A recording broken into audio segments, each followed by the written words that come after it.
Check, check. It's DJ Prince Akeem. Welcome back to Dare Us. Letters to our families, letters to our communities, and letters across the generations. That means generations before us, our generation, and generations to come. What's up, y'all? What's going on? Yo, so today, we got a lot to talk about. I think that a lot of conversation that's happening right now is going on in the social media world about relationships. And this is just the place for that conversation, right? So let's get right into it. This Meg and Klay Thompson type of conversation, I don't know. They just recently broke up, and I guess we got to talk about it because it's about relationships, right? So, I didn't have no notes written down about this. I just think that when it comes to this young lady, she had a lot of bad press, and it's a lot of, bullying going on with that situation. And, whether it be warranted or not, like, you know what I mean? It is what it is. Like, nobody wants to be hurt and, fucked up all the time and stuff like that. Like, and nobody wants to be disrespected and dragged. But at the same time, people put their lives on blast as celebrities and as, people in media and entertainment. And it's just the drawback of that type of lifestyle, right? So when you got a person like Meg Thee Stallion who's coming from one relationship to another relationship and thinking that this relationship is going to be better, like everybody was saying that they seen her post him and her at his family's house cooking Thanksgiving dinner or something, whatever she was cooking. I don't know what was going on. At another point, we seen them buy a house together. Ultimately, even if that information is wrong, you see how I don't know. Like, I didn't even really look, but we're supposed to report on it. Ultimately, I think this is good content because let's take a look at what's going on. She was saying that she was playing house with somebody. And a lot of women are saying that, if you want to hit, you want to run, you should just say that. And I agree. That's the only thing I'm going to say. The thing about it is when you tell a young lady that you want to hit and run, depending on who you are, depending on the circumstances, they might try it, but it might not work out like how, they thought it was going to work out. And then people change their minds, right? So what I'll say is to that, what did I hear that, I heard somebody say they was talking to somebody, they said they don't want to make sense. That's what I'll say to that. Whoever, y'all just don't want to make sense. It's really based off emotion because that's not our relationship, right? And we are up in arms over Klay Thompson and Meg Thee Stallion.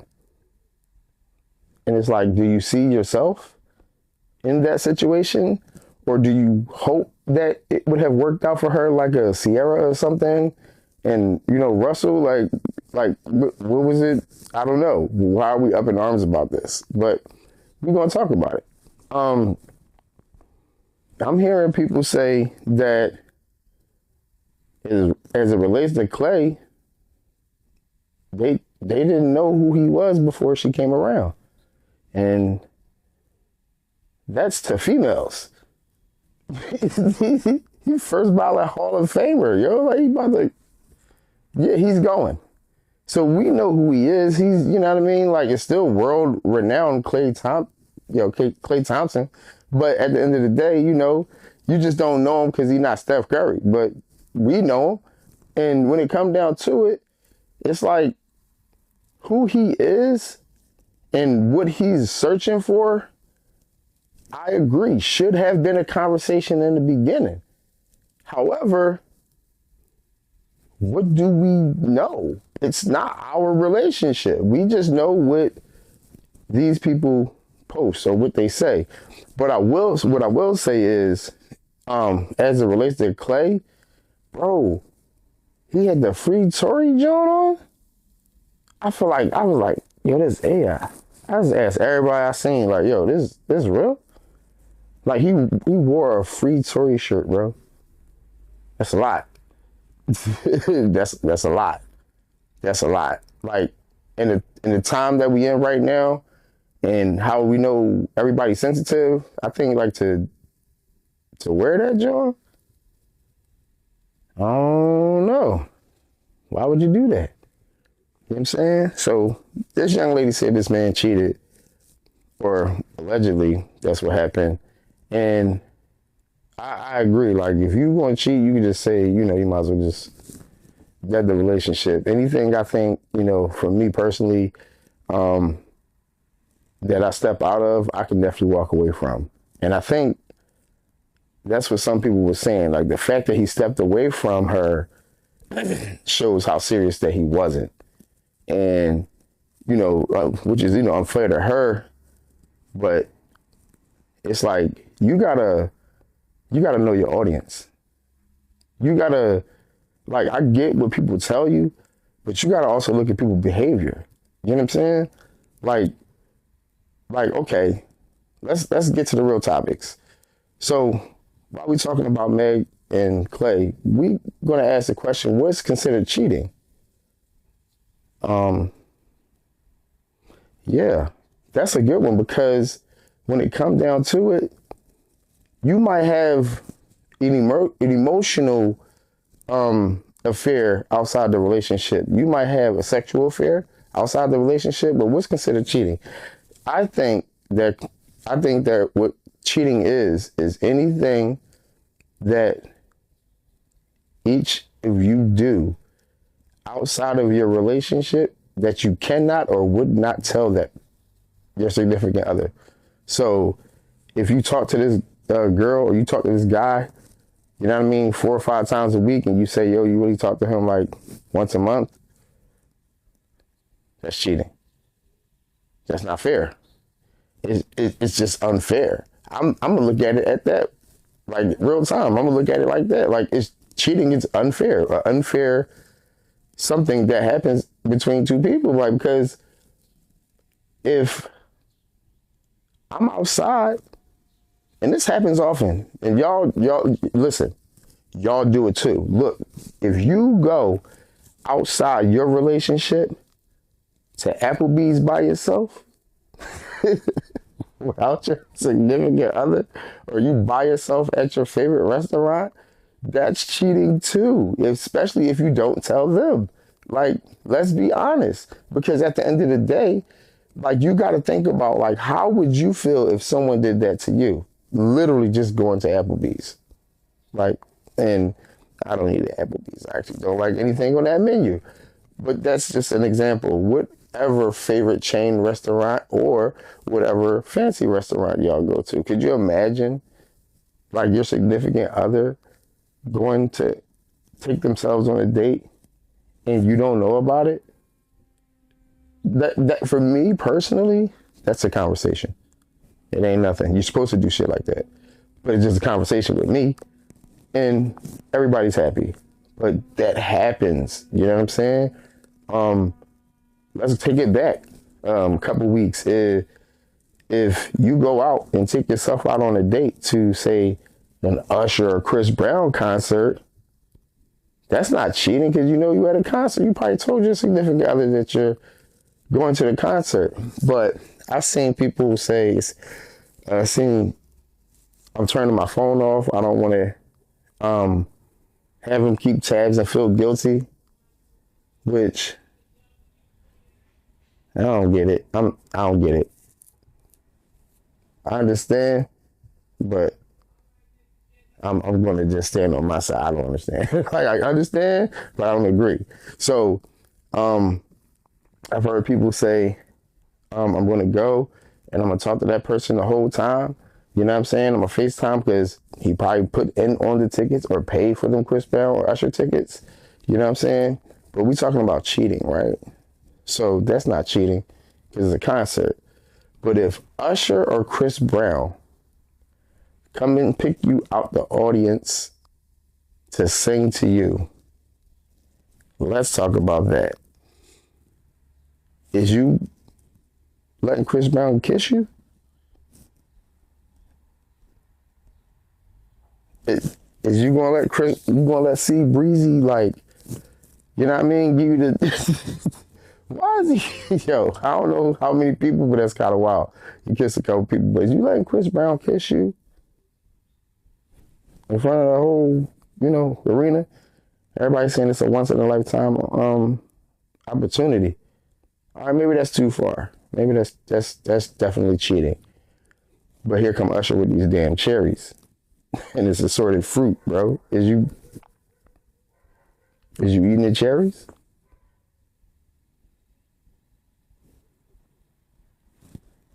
I don't know. I like these comments up too. They're like, y'all need to get in these comments and answer these questions because I'm curious. I want to know.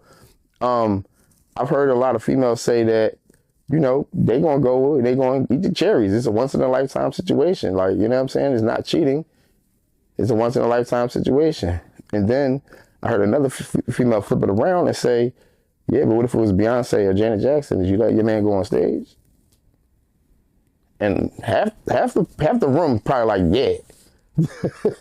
Because I think personally you saying yeah because you want to go on stage. But how would you feel if he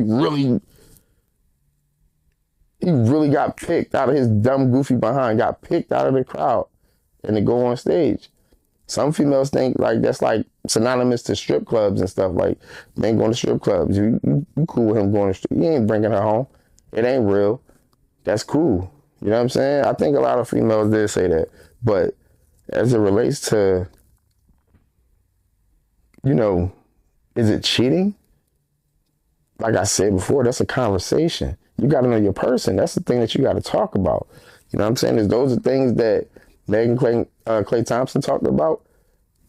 Is that the things that you and your significant other talk about?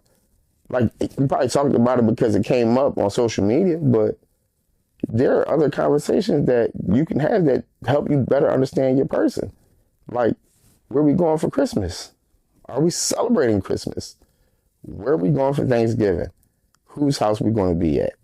You get what I'm saying? If you got parents that live in Africa or California, or, you know what I mean? They 5,000 miles away. Where are we celebrating that? Like, you know what I mean? Like, if you got kids or whatever, like, who's the kids going to be? Which parents the kids going to be around the most? Like, those are things, that conversations that need to come up or whatever. And I think from that, it shapes the dynamic of what your relationship considers cheating. I'll move on.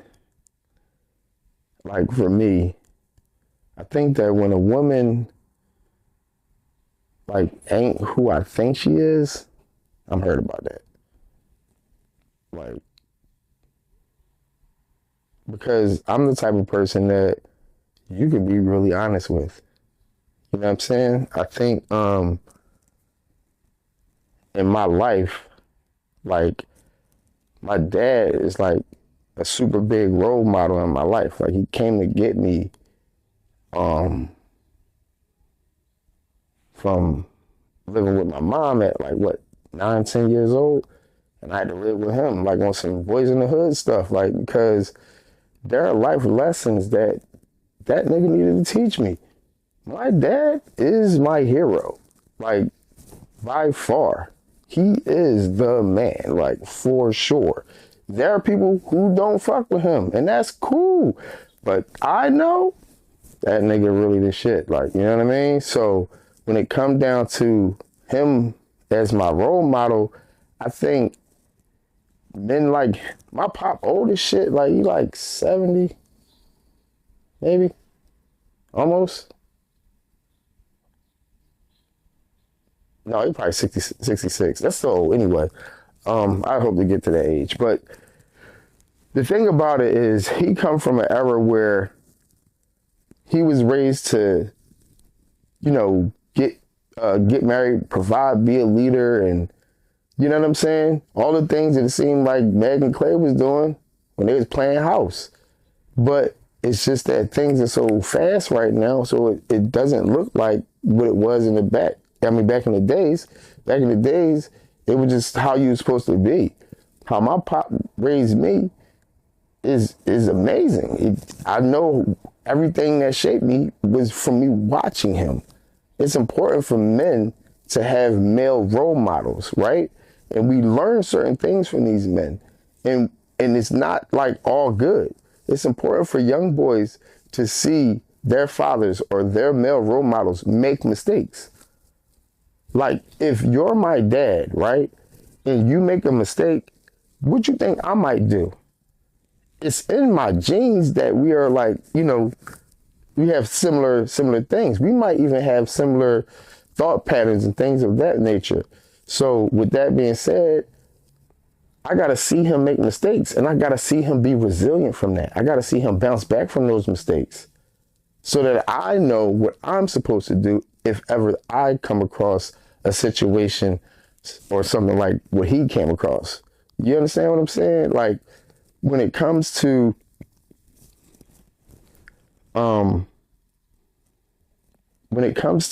having like male role models for me, I was raised in a certain era that it created my generation.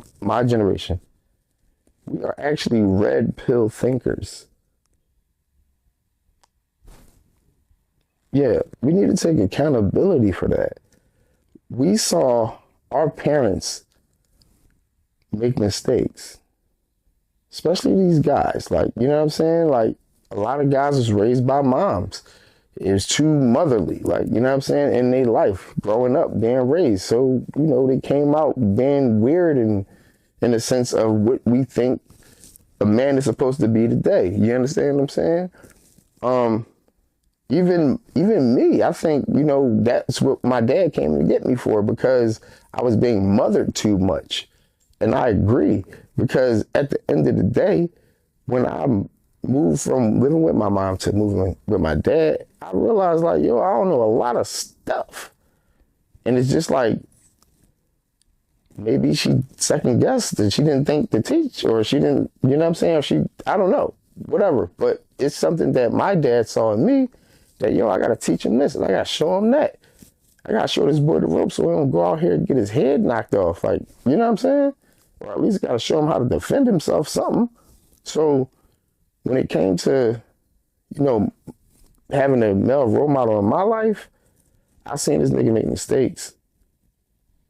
And I was like, I don't really want to do that. When they say your parents make you who you are today, that's what they're talking about. You seen them make mistakes. My favorite thing to tell my friends who have children, the children are in the other room, they can hear the conversations. Like, if you can't get a babysitter, if I have kids, I can't get a babysitter, I'm doing a podcast. My child is sitting right there listening and soaking up game. Some stuff I probably don't want the child to hear, but we absent-minded to that. Like, parents are absent-minded. We're just being ourselves, and we just talking, and we so engulfed in the conversation and trying to heal ourselves and, fix whatever's broken. We're not paying attention that the kids is just in the earshot. We loud as hell, and they hear it. You know what I'm saying? Arguments and things like that. They understand and process that. So for my generation, we seen our parents make a lot of mistakes, and we all fucking emotional. So we don't want to feel. You know what I'm saying? So we start off guarded. We bitter when things happen that don't go our way. And guess what? The kids is like that right now. Yes. Right now. All the YNs, yeah, that's our fault, bro.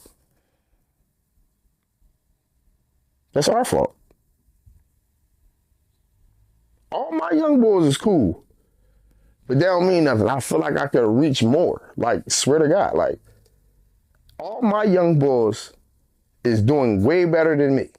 Shout out to all of y'all. You know who you is. You see me out, you see me outside. I see y'all, and I tell y'all this. Y'all all doing better than me. I love y'all for that.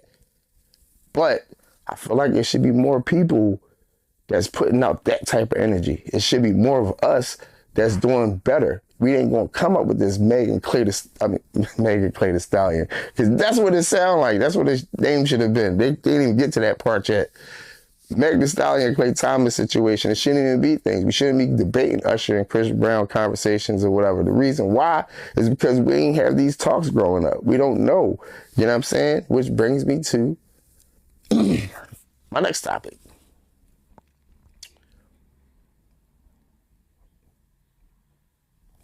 I'm gonna read some of these cards. Let's do this. For me, in my life, this is the truth. I don't move alone.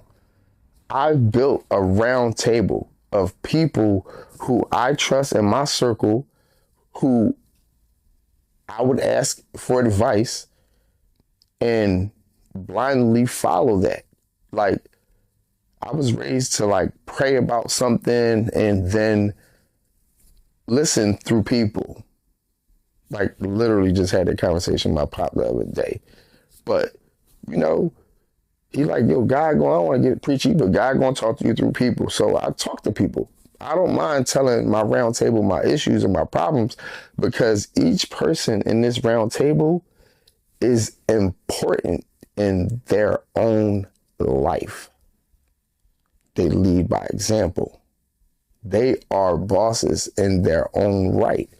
They are at this table with me, but it's my life and I'm running my life. So I'm running the table. You know what I mean? I'm the head, but even though it's round, nobody's above anybody, because I rely on the counsel of these people. Let's say, for analogies purposes, we're going to call it King Arthur and the Round Table, and you're King Arthur. You understand what I'm saying? You're the person who has the final say over this table.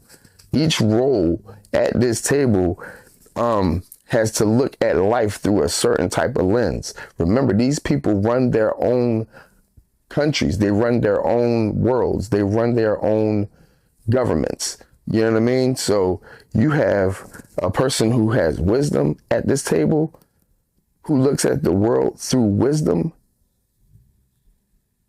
You have a person who looks at the world through a lens of strategy at this table. You got a person who looks through the world lens as an intuition type of person. Things you can't, you're a seer. You got a person who looks at the world, who looks through a lens of discipline, a person who looks through a lens of experience, and even contradiction. Like, let's say we're going to give these people a name in King Arthur's table.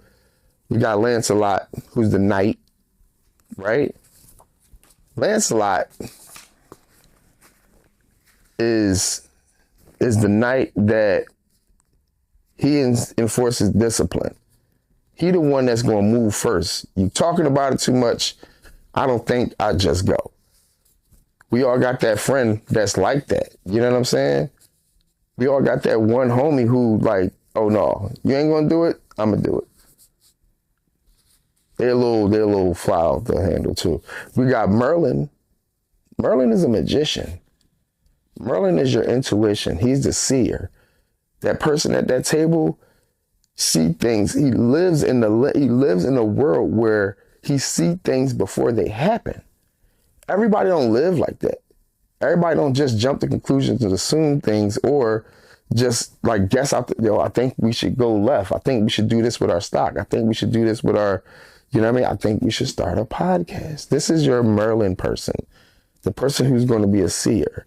But then you got another character at the table who is blunt, who's honest, who don't care, who going to say the first thing that comes to their mind, who going to see things for what it is. Like, no, I'm not sugarcoating nothing. That's Sir K. Look it up. Sir K. If you don't know what I'm talking about, look it up. All this stuff is fairy tale. It's been stories of this same story, or different versions of it from, I don't know, but look it up. Then you got a character named Gowan at this table. This person instills loyalty and morals and code, and all these people just remind King Arthur of what he's trying to do, who he is. You understand what I'm saying? All these people are people that, like, if you have a significant other, they can go to these people because they know King Arthur. That's my man. We talk every day. Come holler at me. And all these people have so much respect for each other that it would never be any maliciousness, you know what I mean, at that table or in that community of people. Like, it wouldn't be any maliciousness. That's the thing. You got to know your audience. You got to know that Lancelot that night is going to instill discipline and ain't just going to go around shooting people just because. If you be able to tell him, like, yo, no, I think I'm listening to you, but I don't think we should go up and doing all that. He's like, all right, well, you come up with a better idea. It's like, all right, well, I'm gonna go talk to somebody else, and we're gonna huddle together. I'm gonna talk to Merlin and see what he say. Yeah, don't go down there, yeah, because they're gonna shoot your shirt off. What Gilly be saying? They gonna shoot you till your shirt catch on fire, bro. Don't go down there. You know what I'm saying? And you gotta see, like, all these people, they have to know you. And you have to know all these people. And you have to rely on them, and they have to rely on you at this table. This is your council. These are your trusted people. If you need to go to war, these are the people that need to be there with you. Notice, my queen is not seated at this table. She does not debate with knights. She don't go back and forth with seers and people of intuition. She don't need to be in that room. She's sitting at my bedpost as my partner. She's in my head as I'm in her head. And when she speaks, it's not when I speak, both of us are heard. That's just what I'm trying to say. When I speak, both of us are heard. It's not that she needs to go back and forth with anybody that I'm cool with, that I rely on. She can lean on them, but in things of a secondary type of thing. She's the queen. It's just me and her. You know what I'm saying? But she don't have to be at that table. When we thinking and figuring things out, it makes sense. She don't need to be at that table. Her place is not in the council. That's my council. It's beside the king. That's where she belong, beside me. And that's not at that table. She don't shape decisions in the room, and that's important. Like, she has her own life. She has her own agenda, her own task, her own responsibilities. She got to tend to those things. She's coming from her own kingdom of people.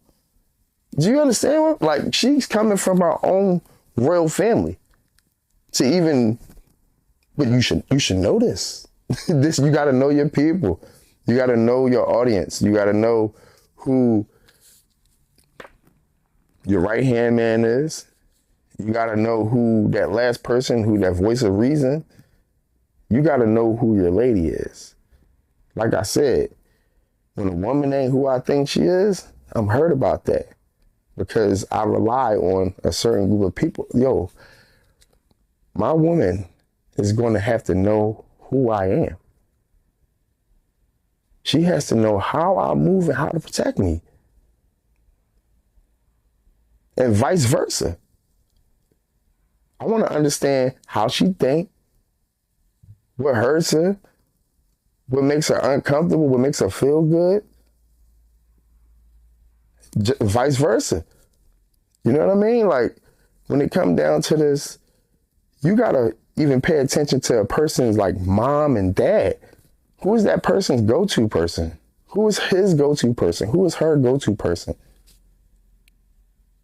Like, at the end of the day, You got to know your audience. These are just conversation. You know what I'm saying?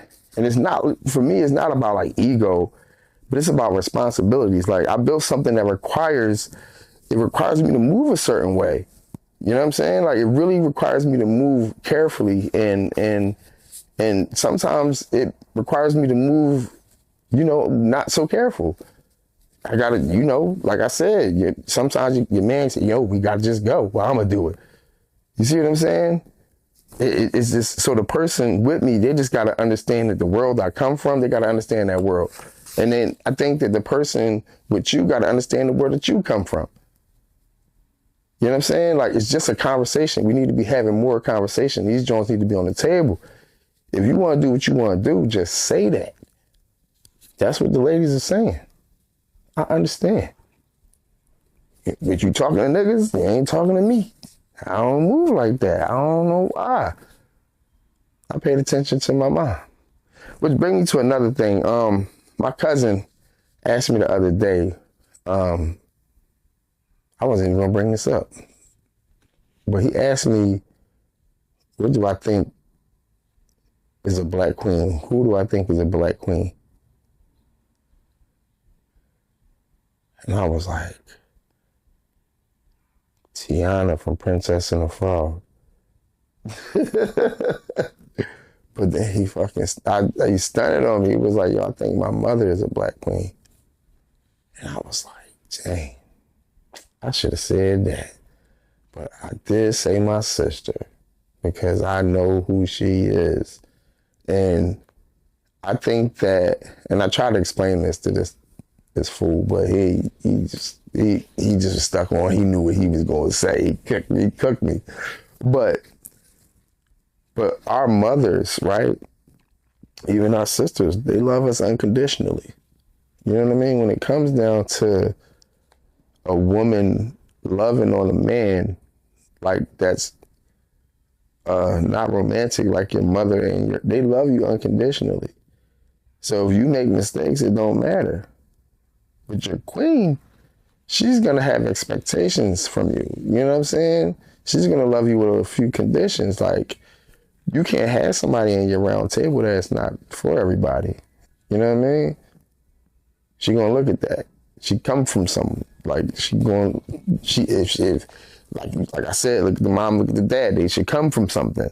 They should come from good stock, from good background. 2 parents maybe, or just a bunch of good ass role models in their lives. Like, you're gonna see it. You're gonna be like, oh, this is how I was raised, or oh, this is not how I was raised. So either you're gonna learn something, you're gonna be familiar with something.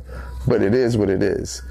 But when it comes to this black queen, I was like, dang, a black queen gotta come from being a princess, which that's what we talk about a lot of times, like princess treatment.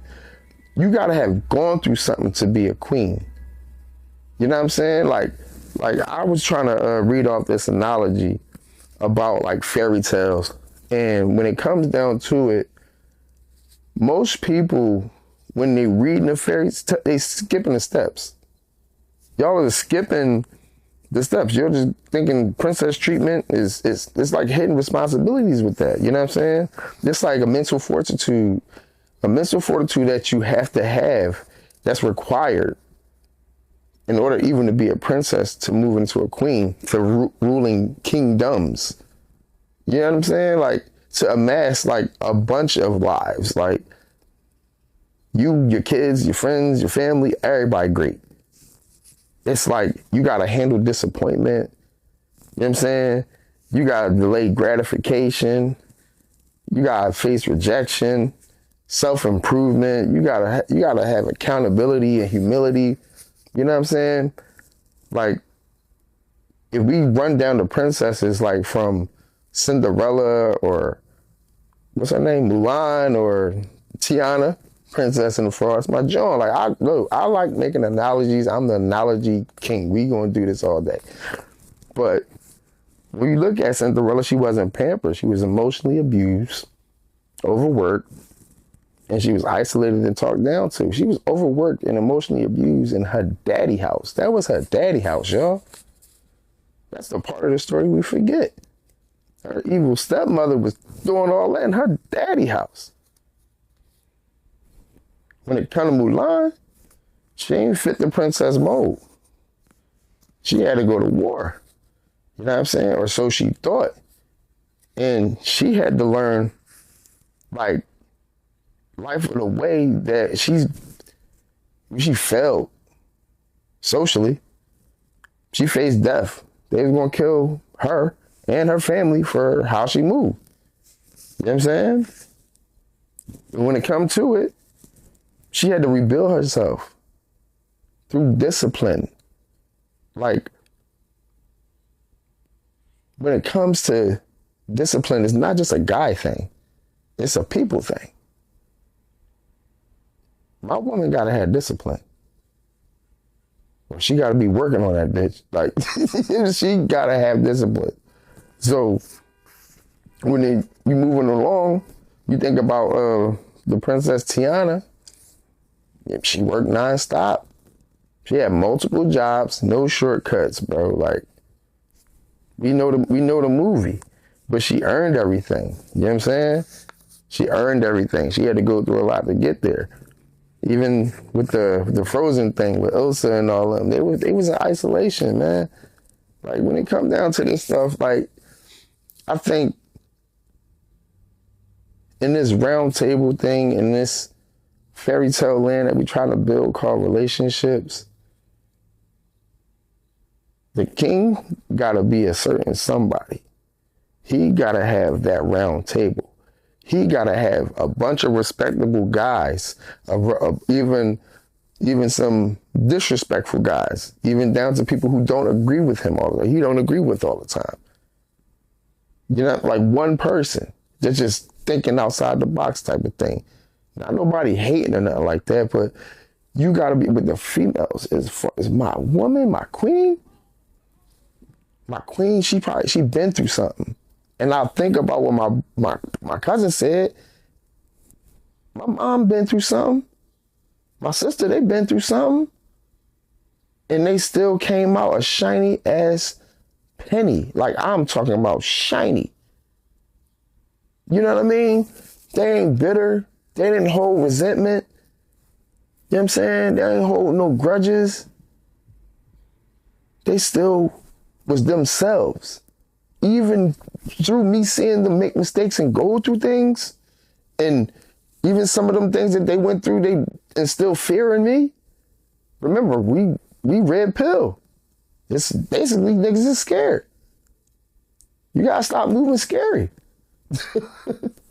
But when it comes to them women in my life, like my cousin said, I know they black queens, man. I know they queens because I seen how they move, and they move like queens. Kings move one move at a time, and queens move all across the board. That's it, man. That's all I got for the day. I think I skipped something. Yeah, I did skip. Ladies, don't lie. Because some of us know like 6 niggas that you slid with. We just ain't tell you. All right, that's all we got. Thanks for tuning in. Until next time.